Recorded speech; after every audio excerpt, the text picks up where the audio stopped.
سلام عزیزای دل کانال چیزنا. امید جور و صحتمند باشین. بعد از سلام میخوایم که کانال چیزنا را سابسکرایب کنید. هر سابسکرایب شما پیشرفتی برای کانال ما میباشه.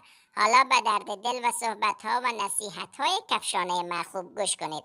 من یک کفش هستم، نه یک خاکدان.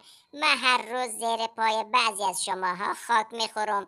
دلم بخی از بوی بد پای بعضی ها تنگ تنگ میشه. از دست گرد و خاک دلم بخی خروب خروب کده.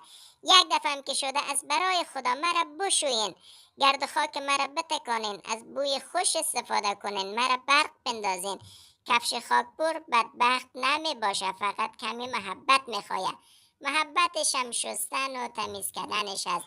زمانی که کفش سالم و تمیز باشه، پاهای شما هم سالم میماند، چون پای قلب دوم شماست. پس به کفشهایتان احترام بمانید و حرف و نصیحت مرا هم خوب گوش کنید. تشکر از این که وقت گذاشتین.